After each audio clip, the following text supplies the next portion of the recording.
राजधानी में सर्दी बावजूदि सियासी जेका आहे मौसम गरम लॻी पई आहे। मुखालिफ़ धुर जेको आहे अॼु वज़ीर आज़म इमरान ख़ान खुली तनक़ीद कई आहे। जॾहिं त कुझु ॾींहं अॻु में इहे अफ़वाह हली रहिया हुया त हुनजा PTI हुकूमत खां इत्यादि नाराज़ आहिनि। उन हवाले सां असां वटि हींअर मौजूदु आहिनि इस्लामाबाद जा सीनियर साहिब जावेद सुमरो साहिबु।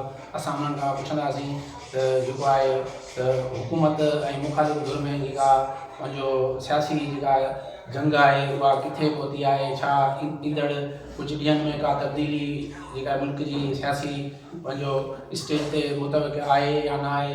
जावेद सुमरो साहिब जी जेके इख़्तिलाफ़ पंहिंजो अफ़वाह हलनि पिया त ईंदड़ कुझु ॾींहंनि में इन हाउस तब्दीली अची रही आहे ऐं जेको आहे इत्यादि जेके आहिनि उहे PTI हुकूमत खां नाराज़ आहिनि। तव्हां हिननि खे कीअं था ॾिसो?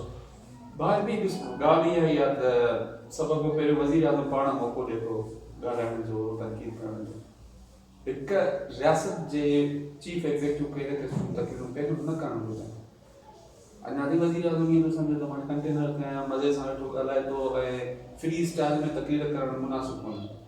अॼु हवेलीअ में जेको मोटरवे जो बुनियादु ई नवाज़ शरीफ़ रखियो, उनजी तकरीर उनजे इफ़्तिताही तकरीब में हुन इहा ॻाल्हि कई। ॿ टे ॻाल्हियूं जंहिंमें कम अज़ कम इहो अफ़सोस थो नज़र अचे त कहिड़े तरीक़े सां असां मामले खे सिधो कयूं।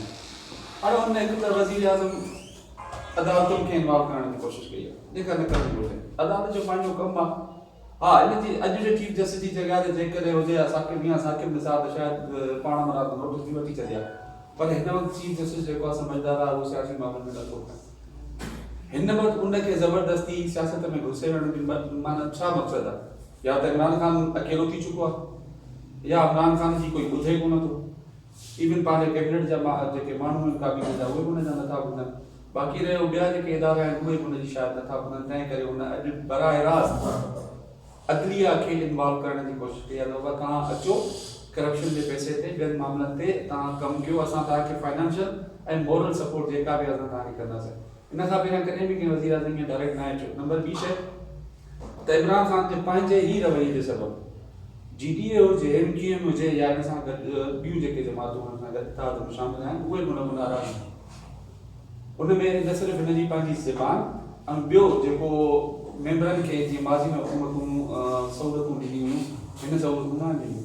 पाण मज़े सां कमु थो करे। इन क़िस्म जी सूरत हाल में ज़ाहिर आहे परेशानियूं ई वधंदियूं। न तव्हांखे सहूलियत न मिलंदी, तव्हांखे आसानी न मिलंदी। ज़ाहिर आहे मौलाना फज़लुर रहमान जॾहिं हिते आयो, हज़ारनि जी तइदाद में कारकुन वठी आयो, हिते उहे रहिया, उन्हनि मींहं में उस में सभु वेही करे हिते गुज़ारियो ॾींहुं। त उन सूरत हाल में ज़ाहिर आहे जॾहिं उहो वापसि वियो आहे त मुंहिंजे नज़र में त ख़ाली हथ न वियो। इहो जेको पंहिंजो इहो चयो पियो वञे त पंजाब में बि जेको आहे तब्दीली जेका आहे मुतवक़ आहे, इन जा अफ़वाह हलनि पिया ऐं मर्कज़ में इन हाउस जी जेका आहे उहे ॻाल्हियूं हलनि। इन हाउस त आहे, देखो भॻवान साहब, इन हाउस जी ॻाल्हि बिल्कुलु तव्हां उहा रद्द नथा करे सघो।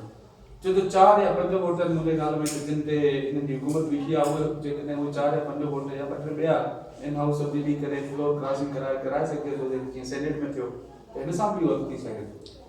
अच्छा, इहे जेको इहे जेके ॻाल्हियूं हलनि पियूं त जेके मुल्क जा जेके वाघ धणी आहिनि असली, उन्हनि जेको आहे हींअर जेको आहे उहो जेको आशीर्वाद हो उहो हटाए छॾियो आहे। उन खां पोइ हिन वक़्तु ताईं मुंहिंजे नज़र में आशीर्वाद हिन जे घणे मथां ख़तमु न आहे त हिन महिल हुननि जो आशीर्वाद हुन में आहे। पर हाणे इन में मां तव्हांखे हिकिड़ी ॿी शइ ॿुधायां त जेके ईंदड़ 10 खां 12 ॾींहं उहे ॾाढा क्रूशल आहिनि। इन 10-12 ॾींहंनि में शायदि अञा घणो कुझु सियासी तौर ते तब्दील थिए या कुझु अहिड़ा वॾा जेके सियासी इवेंट्स आहिनि, पॉलिटिकल इवेंट्स, उहे थियनि त उन में शायदि अञा पिक्चर जेका क्लियर थींदी। बाक़ी इमरान ख़ान जे हवाले सां हिन वक़्तु बि जेके अञा सोशल मीडिया खणो या इस्लामाबाद जे अंदरि जेके इक़्तिदार धड़ियूं जेके आहिनि या इक़्तिदार जा जेके ईमान आहिनि, उनजे अंदरि इहा ई ॻाल्हि हली रही आहे त इमरान ख़ान शायदि 1 जनवरी 2020 वारो सिलसिलो ॾिसी सघे, हुनजो इक़्तिदार ख़तमु थी वञे।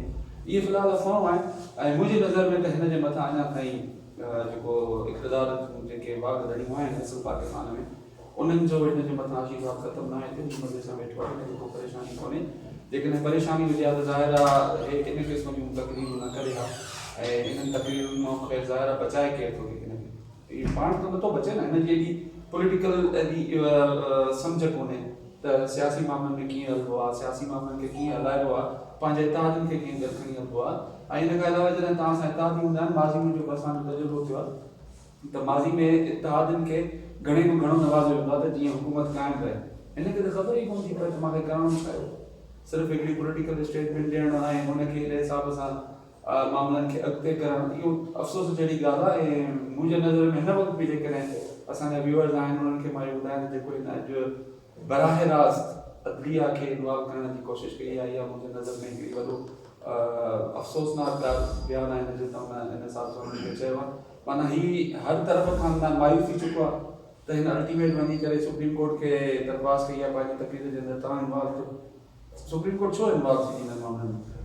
हिन वक़्तु ताईं को अहिड़ो हुननि जे तरफ़ खां स्टेटमेंट बि न आयो आहे तव्हां जे तरफ़ खां या त रजिस्ट्रार जे तरफ़ खां त तव्हां असांजो जेको बयानु आहे असांजे मथां को कंसर्न कोन्हे, सियासी मामला आहिनि, सियासी न आहिनि। ऐं इन क़िस्म जी जॾहिं स्टेटमेंट्स ईंदियूं आहिनि हुन में ज़ाहिर आहे त मायूसी तमामु घणी फैलिजी चुकी आहे। वफ़ाक़ी काबीना जे अंदरि बि हिननि जी तब्दीलियूं थी रहियूं आहिनि। हाणे असद उमर खे इन्हनि शामिल कयो आहे, खुसरो बख्तियार खे पेट्रोलियम जी वज़ारत ॾिनी आहे, मनसूबाबंदी वारी रथाबंदी जी वज़ारत करे वठी करे। त इहे जेके तब्दीलियूं नंढियूं नंढियूं आहिनि इहे ज़ाहिर कनि थियूं त हुकूमत वटि हिन वक़्तु ॻाल्हाइण लाइ कुझु कोन्हे, सम्झण लाइ कुझु कोन्हे। पॉलिटिकली जीअं चइजे न त सियासत में रांदि करण जे लाइ का शइ कोन्हे। सो इहे शयूं आहिनि। मार्च ताईं क़ौमी हुकूमत जा जेके आहिनि इहे अफ़वाह त घणा आहिनि, अफ़वाह में दम बि आहे न, अफ़वाह में दम आहे। ॾिसो न त इन क़िस्म जी जॾहिं सूरत थींदी, ख़ासि तौर ते महांगाई चोट चढ़ी वई आहे, अमन अमान जी सूरत आहे, क़दरे बहितर आहे पर ओॾी बहितर न आहे जेतिरी थियणु घुरिजे। आम माण्हू छा थो चाहे? आम वापे जी शयूं सस्तियूं कयो, इहो ई आहे। पाकिस्तान में पेट्रोल 4 महीना थियनि था, हुननि जी हुकूमत न आहे वधाए, पर हुनजो असर अवाम ते न आहे पहुतो। क़ीमत माण्हुनि जी ओॾी वधी वई आहे। इस्लामाबाद में टमाटो कोन्हे, मार्केट जे अंदरि न वञे, शयूं एतिरियूं महांगियूं आहिनि जो आम माण्हू आहे उहो उनजी क़ुवत ख़रीद कोन्हे। उनखे तव्हां छा कंदो? ज़ाहिर आहे उहो रिएक्शन पैदा थींदो। इहो रिएक्शन थी सघे थो मार्च, तव्हां सवाल था कयो मार्च में, मुंहिंजे नज़र में शायदि जनवरी महीने जो रिएक्शन एॾो निकिरे जो हे शायदि तव्हां हिकु ॾींहुं इमरान ख़ान खे छॾे विया हिन वक़्तु जेकर ॾिठो वञे त बज़ाहिर त न आहिनि छॾे विया, पर इस्लामाबाद जो सियासत जो वॾो गढ़ आहे हिते पाकिस्तान में। त जेके ॻाल्हियूं वधनि थियूं कॉरिडोर जे अंदरि, पावर कॉरिडोर जे अंदरि, इतिहादी हिन खां ख़ुशि कोन्हे, इतिहादी हिन खां ख़ुशि कोन्हनि। ऐं थी सघे थो त ईंदड़ कुझु ॾींहंनि जे अंदरि अञा वफ़ाक़ी काबीना जे अंदरि तब्दीली थिए, नवां माण्हू अचनि, नवां मुशीर अचनि, नवां वज़ीर अचनि। ज़ाहिर आहे जॾहिं हिन कैबिनेट जेको आहे सो डिलीवर न आहे कयो अवां वटि, त आख़िर जेके वाघ घड़ियूं आहिनि पाकिस्तान में उहे छा कनि, उहो त ज़रूरु सोचींदो। हाणे तब्दीली करण त खींची कई। नाज़रीन, तव्हां जावेद सुमर साहिब जूं ॻाल्हियूं ॿुधियूं।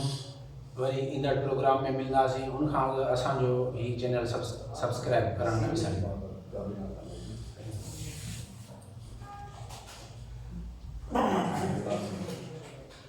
कोशिशि कयो।